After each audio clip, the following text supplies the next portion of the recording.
What's up, guys? Got a little bit of time to waste because I can't deliver any packages right now. It's storming like crazy. It's been doing it pretty much all afternoon, but um, I have a strong enough signal where I can go live for maybe 10-15 minutes. So I'll wait for a few people to get on here. Just give it a like on your way in. Shout out to all the new subscribers. I've got a lot of new people watching me now. It's a blessing for my channel to grow because it's been, struggling for the past year, really. But in the wake of my Facebook being basically quarantined, I've been able to grow on YouTube, so that's good. But oh man, it's just, let me just say this. I am only really pretending to be shocked by this Joe Biden interview. But I mean, come on. Gosh. I mean, my real question is, who's actually dumb enough to buy this anymore? Who are the people that gobble this up and eat out of their hands and pretend, or maybe they actually believe it's authentic, that these people are genuine? I mean, they find creative ways to insult the intelligence of their voters every single day. Who are Joe Biden's handlers? Who is running this man's campaign? Who thought it was a good idea for him to do his first interview after coming out of his basement with a ratchet ass stripper rapper? I mean, don't get me wrong. I grew up watching hip hop, listening to hip hop, watching rap videos. I won't lie, I engaged in all of the raunchy stuff. I liked it. But as I started to wise up and become a man, this is where I'm going to sound really old, I started to see that it's just poison. It's just poison. That's really all it is at this point. I mean, hip hop music has devolved into just degeneracy. That's all it is. So I say all that to say, what does it say about Joe Biden in the state of the donkey party that the person, Cardi B, who put out just a garbage song last week, WAP is the acronym. You can look it up for yourself. I can't actually say the words, but WAP. She put out a disgusting song in the middle of a pandemic when we're supposed to be socially distancing. Who puts out a song about sex and oral sex and weird stuff? I don't know. Anyway, so this chick actually gets the first interview with a presidential candidate. What does that say about that party? And they expect people to take them seriously? This is all just a part of their ongoing gaslighting campaign. They're trying to convince you Joe Biden is a stable genius. He is mentally fit. Look at him. He's riding a bike. He's got it. He's going to run circles around Trump in the debates. Don't believe your lying eyes. Don't believe the fact that we have to edit what he says in real time. Thank God we can record it and stream it, so there's a delay. Never mind all that. Joe Biden is the man for the job. Also, those protesters in Portland are super duper peaceful. It's Trump and the National Guard and all the people he sent in. They're the ones stirring the pot. They're the ones who poked the hornet's nest. All right? Just constant gaslighting. So Joe Biden, man, and no, I did not watch the interview, and I refuse to, because that will damage my gray matter. I can't do it. I can't. But man, like, what does that say about Joe Biden? What does that say about the Democrats? What does that say about what they think of your intelligence? If you happen to be someone who's going to vote for Joe Biden, because I know I have friends and family and people who watch me who do not like Trump, and they're going to vote for Joe Biden, not because they think he's amazing, but because they hate Trump. The hatred in their heart for Trump is going to drive them to vote for Biden. But what does that say about what they think about you? If they think that Cardi B represents your interests or could articulate your concerns, I mean, I'm just going to be honest, she sounds like a fourth grader. She sounds like Elmo. Like, her IQ sounds really, really low. And now I know that some rappers actually have said that they talk in slang and they sound dumber than they actually are. Some of them went to college. Maybe that's her situation. I don't know Cardi B personally. I don't have a problem with her. But come on. You mean to tell me they couldn't get one intelligent, articulate, not trashy black person to interview Joe Biden, when he wouldn't give an interview to even CNN, he wouldn't talk to anybody. He gives an interview to a rapper who just put out a disgusting song just last week, just a random, nasty, grinded up in the club song during the middle of a pandemic. Just a little weird. What are the odds that she got to host Joe Biden for his first interview during the DNC week, which I'm going to have to make a whole different live stream for that, because honestly, that was cringe. That made my skin crawl. Just the little bits, the clips that I saw, just cringe, just fake, phony, gaslighting, desperation. You have to vote for Joe Biden. They don't explain why. All they do is just traffic in the same old empty platitudes. We're fighting for the soul of this nation. There's never been a more important time to vote than now. This is the most important election of your lifetime. You need to vote like your life depends on it, because it does. So they want everybody to take the election super serious, but they're trotting out this rapper to talk to Joe Biden, and the conversation sounds like two toddlers talking. It's dumb. Really, really dumb. And then all of the fake, phony people, like, they don't even care, guys. They're so sloppy. They don't even care that you know that they are just giving you lip service, and they're appealing to emotion with their applause lines and platitudes, and we're going to defeat that monster in the White House. What does that mean? What policy are you going to pass? They never get to the meat and potatoes of what they stand for. But Kamala Harris, like, it was a debate. So basically, I didn't mean what I said. I just said what I had to say because I'm a lying, shape-shifting politician. I speak with a forked tongue. Right? Or Bernie Sanders. We're going to fight the top 1/10 of 110%. Joe Biden supported NAFTA. But now he's like, I need you to vote for my good friend Joe. And they're talking about how they're embracing Bernie Sanders' platform, which we all know that is just lip service to get Bernie's base to vote for Joe Biden. It's the craziest little bait and switch that they have going on.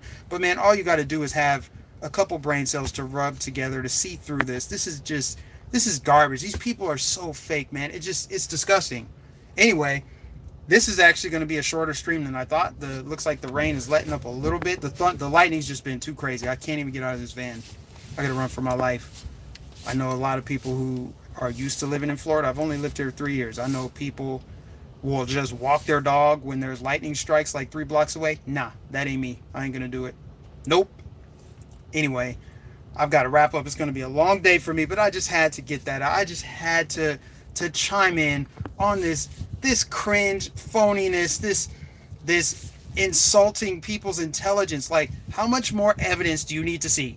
They literally are telling you everything they think about you. Poor kids are just as smart and just as talented as white kids.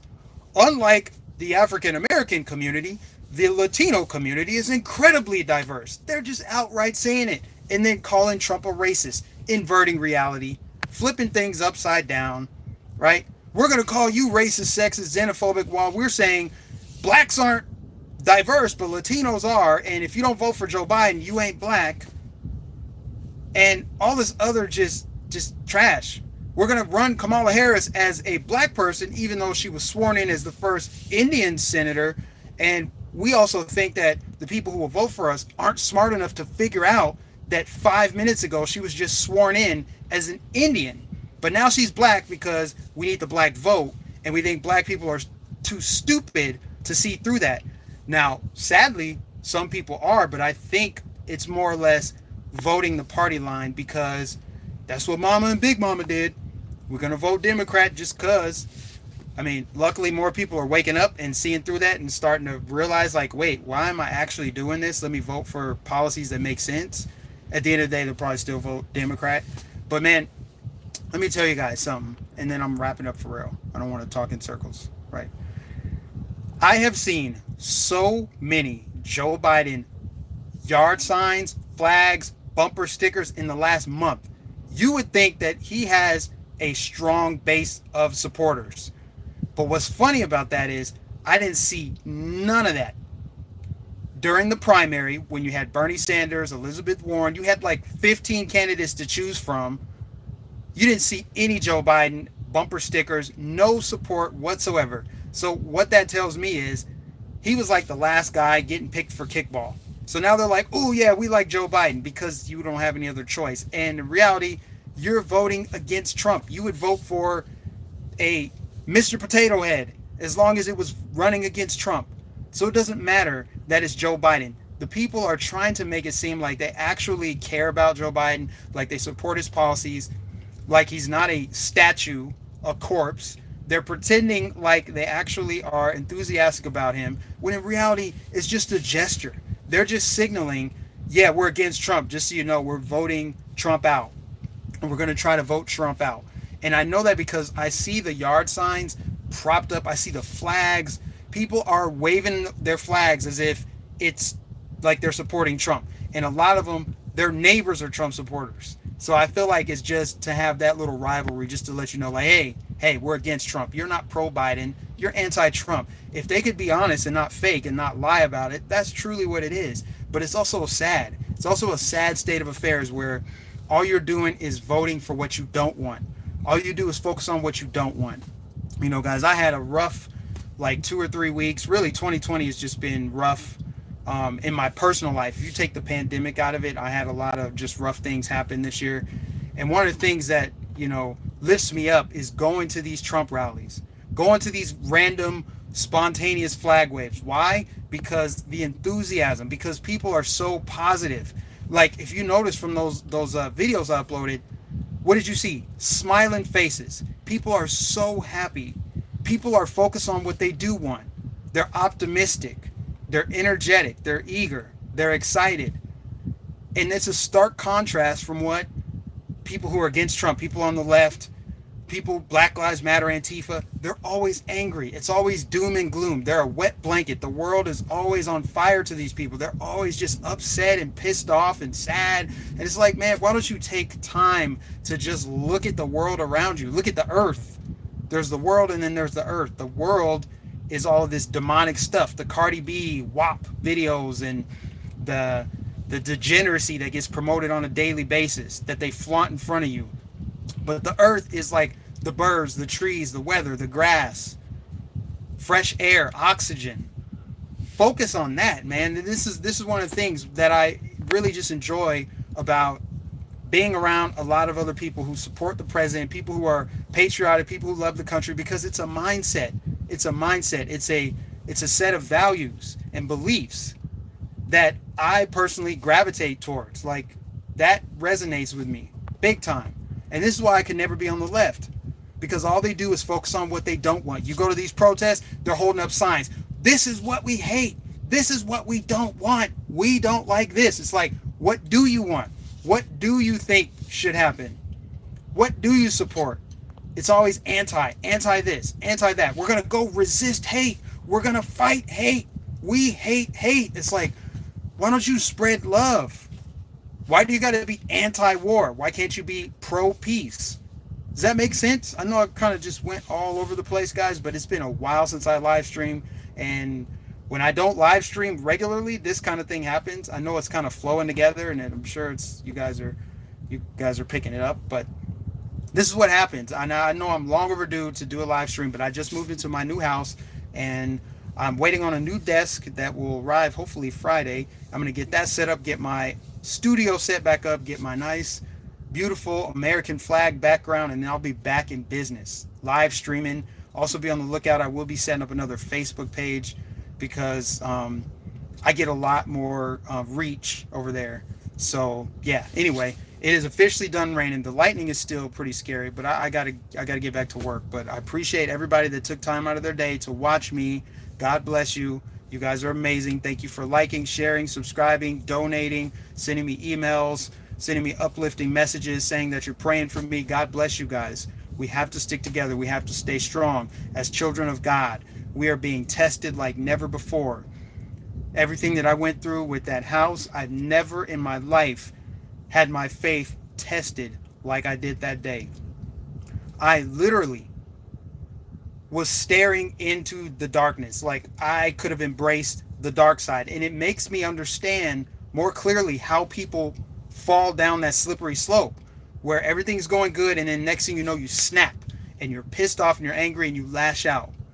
And all I could do is just pray and ask God for stillness in that moment.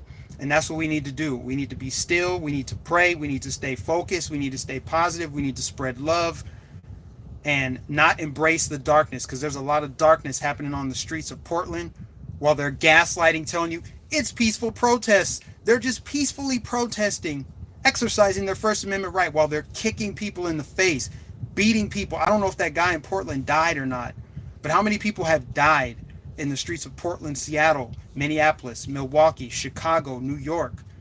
That's darkness. That's evil. So we gotta rebuke the dark energy, the spiritual wickedness. Okay. Anyways, guys, God bless you. Prayers up. Leave your comments. I'm curious what you guys think about everything going on. Like I said, everything will fall back into place hopefully by the end of this week, if not early next week. God bless you guys. Don't forget to like, share, subscribe. Follow me on other social media platforms. Follow me on Twitter. Follow me on Instagram. Follow me on Parler. Follow me on BitChute. And be on the lookout for my new Facebook page. All right, guys. I'll catch you guys in the next stream.